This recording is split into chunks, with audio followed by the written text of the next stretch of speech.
So I'm here this morning with Dean Stokes from St. Edward's Munday School of Business. Dean Stokes, it's lovely to be speaking with you. Thank you so much, Aidan. Nice to be here. Yeah, so you've been in Central Texas and, of course, Austin, as we just discussed, for more than 20 years now. Correct. What brought you here from Houston? Well, I was at a point in my career when I was looking for something different. I had been serving as an adjunct professor of law at the University of Houston Law Center and really got the teaching bug. I had been practicing law, appreciated the opportunities in that space, but knew long-term I wanted to be in academia. I felt like I could have a greater impact in my career educating the next generation of business leaders than I could in practice. And so I was looking for an opportunity, a full-time opportunity, and that opportunity came at a public university down the street in San Marcos, Texas. But it really coincided with my greater desire and my family's greater desire to move to Austin. Austin, I love that Austin's innovative. I love that it's welcoming, that it's inclusive, that it's a city where very few people are from Austin, but once people are here, they don't leave because it is such a special place to live and work. And I felt like Austin was a place where we could embrace new opportunities and a new start. And personally, I wanted to be in a place with cleaner air and a place that had accessible nature. I love Austin's green belt and the lakes and the trails. That really, there's a very high quality of life here in Austin. And I definitely was interested in that, but also interested in all of the business opportunities and educational opportunities that being in an innovative capital city provided. Well, stepping back a little bit, just because I feel like you've got such a rich history here in Texas. Your academic career was extremely star-studded, at least by my judgment.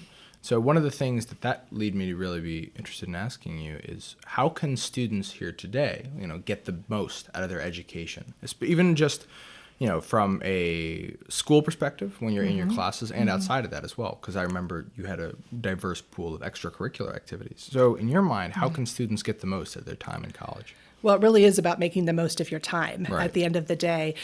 I think you can be successful at any university if you take advantage of all of the resources and opportunities.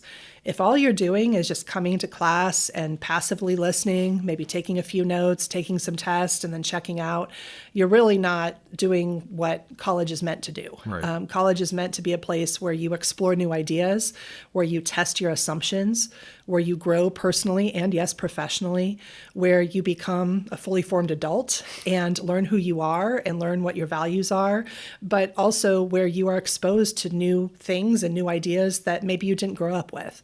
And that requires you obviously being very engaged in the classroom. That goes without saying. You've got to do the work, put in the time, be prepared, ask the questions, get to know your faculty, and really make the most of your classes. But it also means that outside of class, you need to engage and grow. And there are a lot of great ways to do that. I'm a big proponent of students living on campus because I think that residential student experience is really fundamental.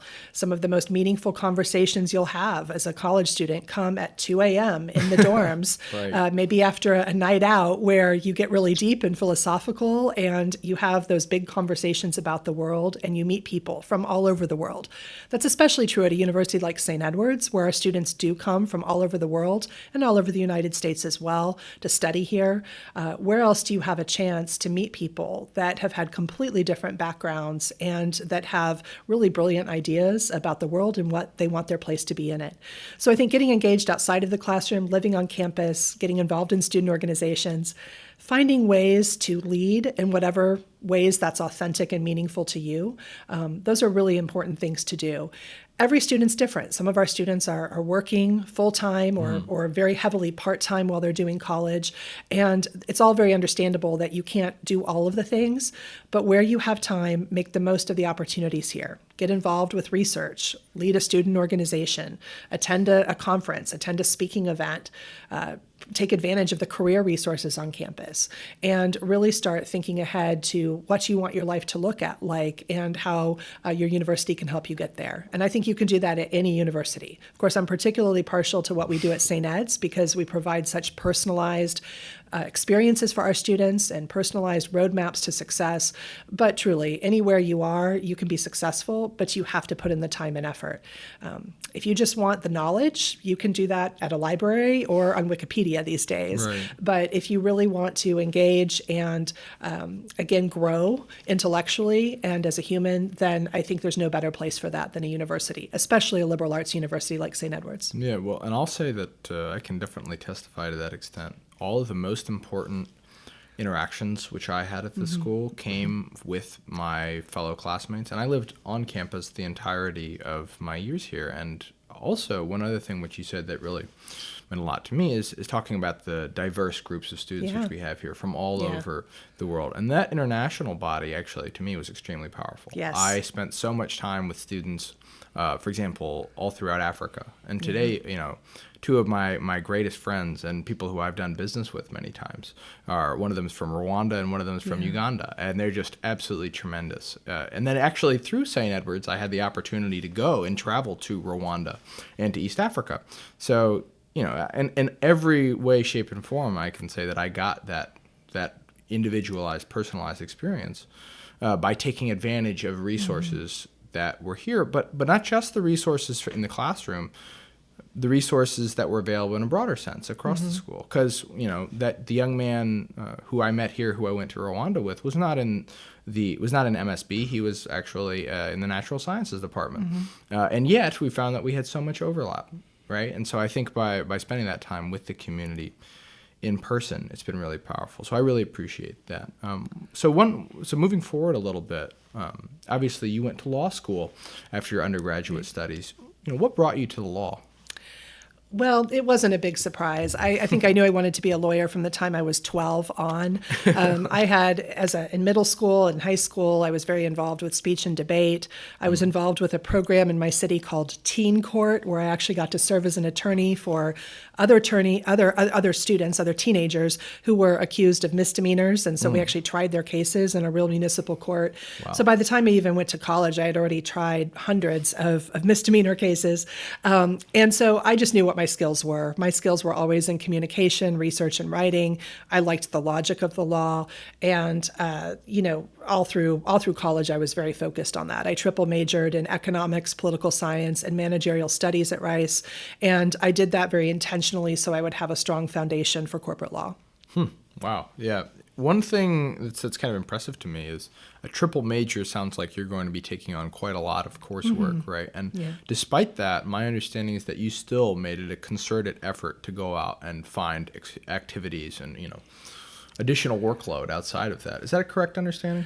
That's true. But I was at Rice, which at the time had a lot in common with St. Edward's, and that it was a strong liberal arts foundation, but also provided opportunities to explore and to be curious and to really get involved. It was a small university, especially at that time, just like St. Ed's. Right. And I think at small universities, opportunity is just more accessible. We have all of the world-class opportunities here at St. Edward's that larger universities do. But the difference is that you're not competing against tens of thousands of other students to get those opportunities. So when I was in college at, again, another small university, I was able to take advantage of a lot of opportunities, a lot of internships, which I'm a huge proponent of, study abroad, working abroad, getting involved with student organizations. And it's just my nature to be busy. I like to be busy and I like to do things. So that's been consistent throughout my entire career. Well, I've got to say, if you were to pick one mode of being, I think being busy is something that I appreciate tremendously. I feel like I share that frame of mind, so I have a lot of empathy for it. So before you went into academia, you spent some time practicing law privately, and then I also understand that you spent time working at the Supreme Court. Is that correct? I did my judicial clerkship at the Texas Supreme Court, okay, yes. Got it. So out of all of the potential options for the law, and I think even you mentioned about that when you were at that previous liberal arts university that you were studying with the intention of being in corporate law. Is that correct? But then soon after that, there was a pivot into education. Can you tell me a little bit more about that pivot? Yeah, so I will say I really appreciated the opportunities I had in corporate law. It was intellectually demanding, and you met interesting people from all over the world. I had a front row seat to a number of big cases in the early 2000s that were, in the headlines, and that was exciting. At the same time, it wasn't motivating my soul. And I found that, the paycheck was nice, the people were fascinating, they were brilliant, the clients were certainly doing interesting things, but I felt like there was just a different calling for me personally. Right. So I had an opportunity to serve as an adjunct professor teaching a class actions elective at the University of Houston Law Center. And I was doing that in addition to practicing law. It was sort of my, I was practicing during the day and then teaching this class sometime in the evenings, and really fell in love with that and realized that that was really, I think, the perfect blend of my skill sets, and it was what was exciting to me. And so as I thought more about it, I thought what a luxury it would be to research and write and talk about what I think the truth is and what I perceive as important in the world versus what the clients were simply paying me to say and write. And so it was really just a moral decision on my part to align my personal and professional values and to seek a different path. But that said, that corporate law experience I'm very grateful for. In part because it taught me the value of time and respect for time. It taught me the pragmatism that I bring with me to my role today, which I think helps make me a better administrator. It taught me how life works in the so-called real world and what sort of problems corporations have. And most importantly, as someone who has since had a career teaching business law, it really taught me that most legal problems that businesses have are caused not because somebody intentionally wants to create the next big corporate scandal or has evil intent, but because they simply were not aware of the legal consequences of their everyday business decisions. And so that really animated my work teaching business law, that it's, I'm not teaching future lawyers, I'm teaching future business executives. And it's important that everyone understand the legal environment in which business operates and understands the legal consequences of those everyday business decisions so that hopefully they can help their companies avoid litigation or avoid sanction or worse, and that we don't have the next Enron or major corporate scandal anymore, that we can hopefully avoid those by having better educated business executives. So I see the role of business law in particular in a business school as incredibly important. It's not the main discipline within a business school. It's a support discipline. But I think it's an important support discipline because that perspective, I hope, creates more ethical and more informed business executives down the line. Well, and I think one of the things that really jumps out at me about what you just said is the importance of multidisciplinary thinking. Even if your background is going to be something like marketing or accounting, right? It's very important that you have a diverse pool of perspectives with which to see the world. Yes. If you don't have and in a lot of ways, the law, in my mind, one of the things I've heard from lawyers that I really enjoyed was that you can view your law degree not just as your set career path, but as a toolkit for which you can then use to view the world and kind of attack whatever problems are in front of you. Exactly. And I think when you think of it in that regard, right, the law and paying at least some attention to it is extremely pivotal. In my mind, it's the same way that physics, entry-level physics, would be useful to someone trying to be in the sciences. Is we need to understand the building blocks of our discipline, the building blocks of the corporate world, the building blocks of transactions, and the economy and our ability to do business in order to be attacking it on a higher level, if that makes any sense. So going forward a little bit, you spent this time teaching, and obviously this was a lot more chicken soup for the soul regard than I'm hearing some of the previous. This was something that you really fit for you. Yes. Right. One of the things that I think is really interesting is when you have someone who is an excellent teacher, the skills which make an excellent teacher are different than the skills that make an excellent administrator. What are some of those differences, and then how are you able to do both? Well, that's a great question. And the answer is I'm constantly learning and growing, because the reality is in academia, we're sort of a weird profession in that academic administrators were never trained to be administrators. They were trained to be academics, right? So I come at it from a different perspective because I had a JD, but most of my colleagues are PhDs who were trained in research and writing and teaching, and they're very much experts in their discipline. But none of us really had a lot of training in how to run a large university or a small university, which essentially is equivalent to running a business. I mean, we have all the same functionalities as any business. Our mission is certainly what drives us, and that's maybe different than most businesses. But on a daily basis, there is the business of maintaining a budget and personnel and all of those things. So there's a lot of on-the-job learning, we'll say, and I try to take advantage of every professional development opportunity I have to learn and grow and get better. And I also, as I tell my faculty, we all have to give each other grace because we're all learning. And this is a learning community. This is an educational community. And just like our students are learning every day, so are we. So should we be. We should be learning more about our disciplines. We should be active and curious and engaged scholars and academics. But we also should be learning more about how to run an even better university, how to provide even better service to our students, how to continuously improve. And one of the things I love about the AACSB accreditation that the Bill Munday School of Business holds is that it really focuses on continuous improvement. So that's a theme that runs through all of our work here, including my own development as an administrator. I will say that coming into this job with communication skills, the ability to write, the ability to speak in front of audiences, the ability to understand a budget and a balance sheet, and the pragmatism that I learned again in my law practice, all of that, it certainly I think helps, but it's not essential. Again, we have successful administrators here at St. Ed's from all disciplines, and really it just takes the will and the grace and the willingness to learn and admit what you don't know to be successful. And I think that's role modeled in a lot of our leadership here at St. Ed's, and we try to role model that for our students too. Sometimes we get it right, sometimes we don't, but we just need to be humble and acknowledge that we're all still learning and growing. Yeah, one thing you mentioned there that again, I definitely want to jump on is the power of quality communication. I think one of the things that I'm most concerned about over the next few years is how are we going to maintain a society of high-level communicators, especially as modes of communication and different tools around it change. One of the things that I've seen in the difference between someone who's really successful in the business world and someone who's not so successful is how well can you write. And what's funny for me is like that's not something writing was always natural and fun for me, but I didn't see it.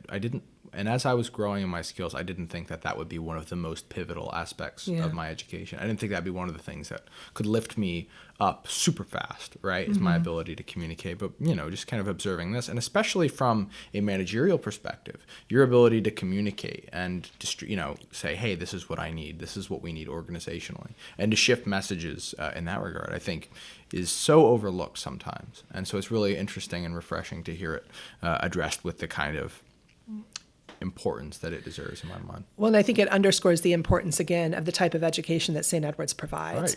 Right. This is where the role of liberal arts universities is more important than ever. In this age of AI and this age of very dynamic technology and an economy that's changing daily, we need those fundamental human skills. And I don't think they are better learned anywhere than in a liberal arts institution that values and teaches communication and writing, both oral and written communication, but also how to get along with people, how to work with teams of people from all over the world, how to relate, and that asks our students to ask questions about philosophical issues and to understand historical context. All of that's incredibly important. So to me, one of the benefits of being a business school and a liberal arts university is that by the time our students start taking classes with us here at the Bill Munday School of Business, typically sophomore year, they've had a really strong foundation already in those communication skills and those human skills that will make them, again, more ethical, more effective business leaders down the line.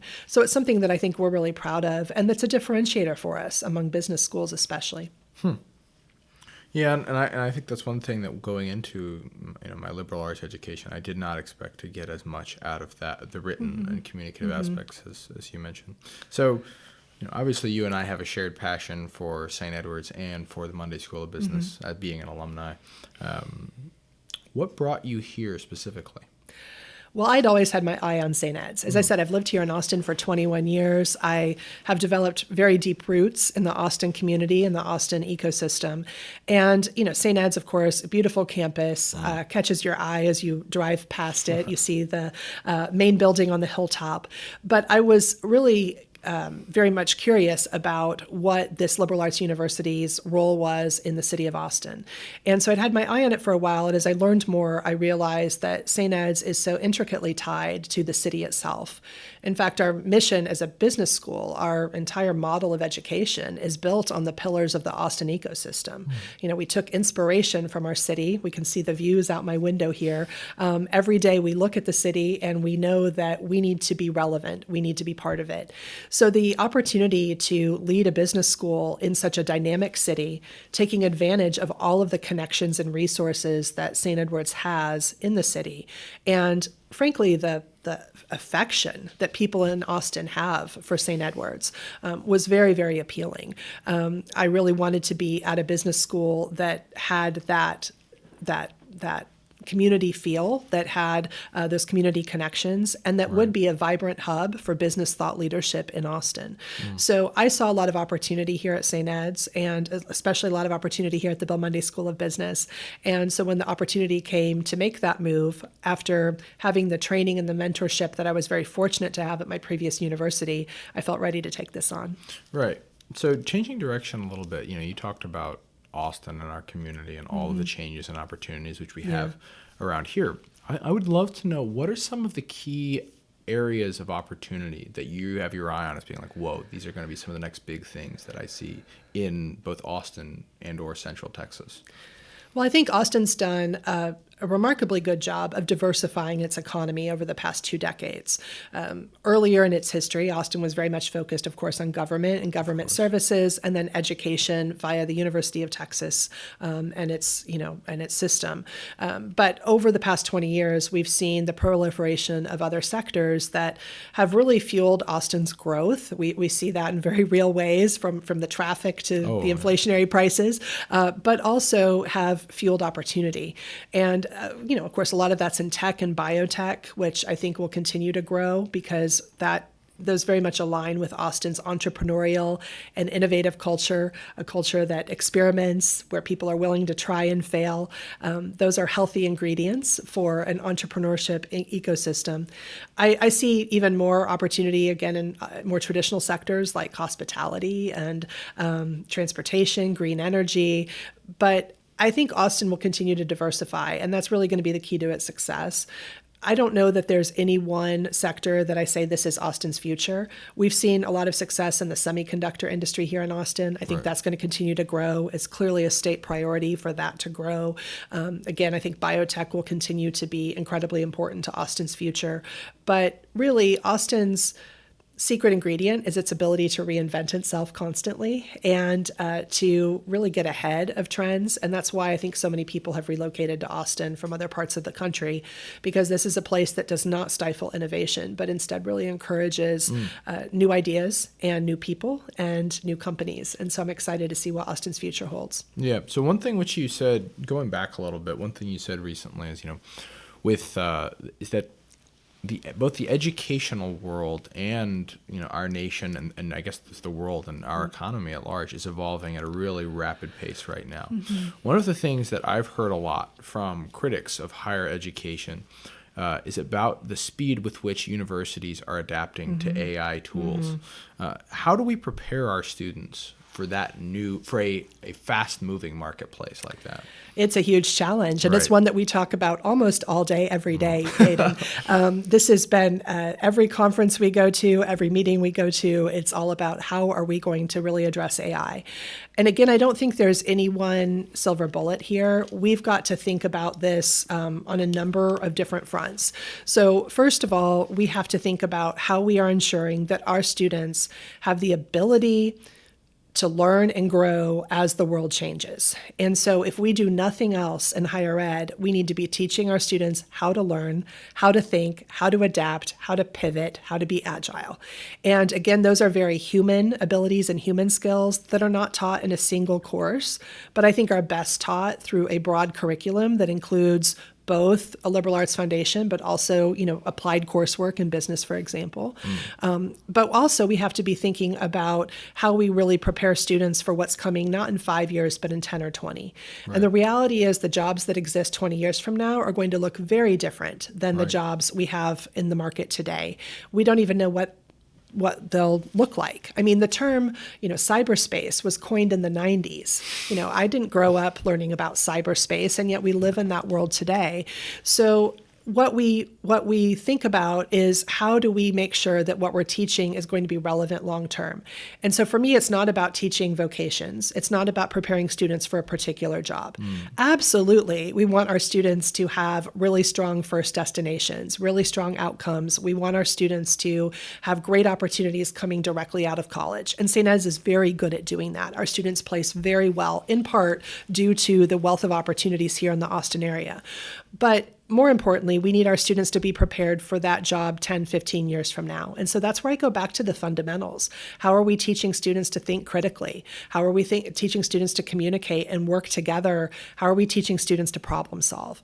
And so, we're teaching all of those AI tools. We are embracing them here in the business school. Machine learning is not really new to business. It's been powering, for example, finance and trading for quite a while now. But we are embracing the technologies while still reminding ourselves that although the industry certifications that we embed in our programs and the technologies that we're teaching are very important so that our students can be successful in the near term, in the immediate sense, we also have to make sure we're really teaching those fundamentals so that our students can continue to innovate and adapt for decades to come. And that's the exciting work that we are really embracing here at St. Ed's. It is certainly very true that the academic world is sometimes a little slower than the corporate world to change. We take a lot of time to deliberate and debate, and that's healthy because we need some of that introspection and that deliberation and not always be reacting to things, but instead think about how we can be more proactive. At the same time, in business, we've been very fortunate that our faculty, because 100% of our faculty are here at the Bill Munday School of Business, have industry experience. They are used to being able to pivot very quickly and adapt and change and integrate new technologies and new ideas into their curriculum very quickly. So that's one of our strengths as a business school, again, is that our faculty all have that industry experience and understand that we have to keep up with, if not try to beat, the pace of change systemically. But I still believe that at the end of the day, we are very much committed to the fundamentals of education, which again go back to critical thinking, communication, and learning how to work together. And those are skills that are really hard to develop just by reading something on Wikipedia or taking an online course.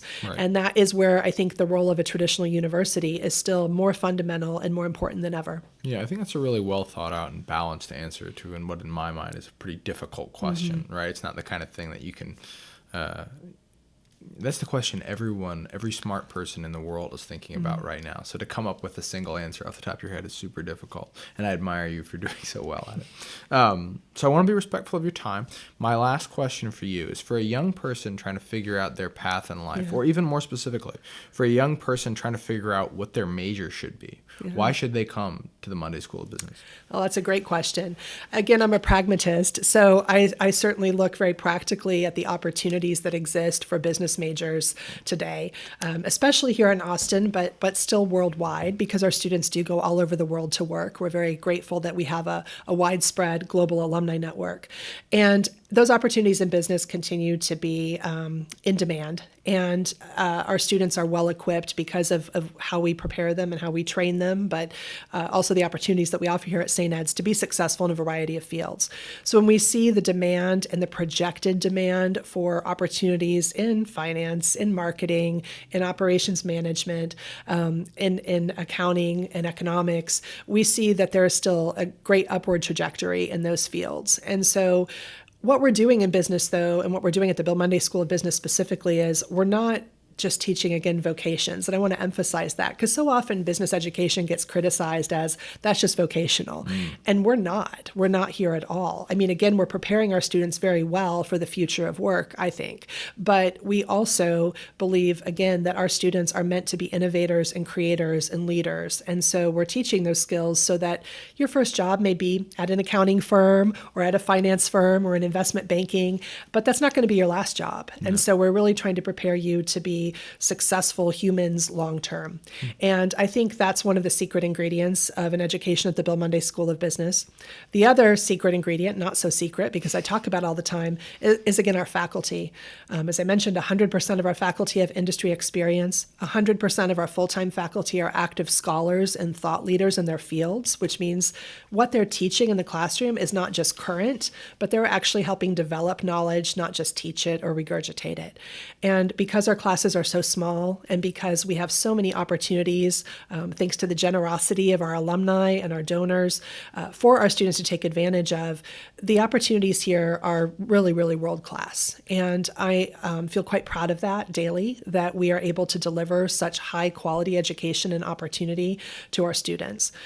As one example, we spend a lot of money sending students all over the United States, all over the world actually now, to competitions and conferences so they can showcase their skills to employers. We've had a lot of success. We won 2 national championships last year. I'm quite proud of that, both in analytics. And those are opportunities that are very accessible to our students here. 100% of our students do at least one internship before they graduate. That's another point of pride for us at the Bill Munday School of Business. Most of our students do 2 or 3 internships. And again, that speaks again to the opportunities in the city of Austin and beyond, but also to the skills and the human qualities that our students are bringing to those workplaces. We always say that, St. Ed's has long been the best kept secret in Austin. It is my goal for it not to be so secret anymore. But when employers hire our students, they're incredibly impressed because they come not just with really superb quantitative and analytical skills that, again, they hone in their business coursework, but again, with those communication and critical thinking skills that they get as a benefit of St. Ed's generally. But there's a lot of future in business. Again, a lot of great job opportunities in business, but also business is just a platform. I think we so often think of it as a specific discipline or a specific job, but it's really just a platform to do good in the world. And through business, I really believe that we can change the world for the better. We can help solve problems. We can help transform lives and create opportunities for others. And as part of our Holy Cross mission here at St. Ed's, we're very committed to doing that through the platform of business, in our case at the Bill Munday School of Business. And I think there's a lot of opportunity for our students to really be change makers with those business frameworks, with those business skills, but also, again, with that Holy Cross Liberal Arts Foundation. Well, Dean Stokes, I've been super excited about you and your work here ever Thank since you. I found out you were coming to the school on the first few days of you being here. I absolutely love everything you've had going on for the university. Thank you so much for everything you do. And thanks for speaking to us this morning. Thanks for your time, Aidan. It was my pleasure.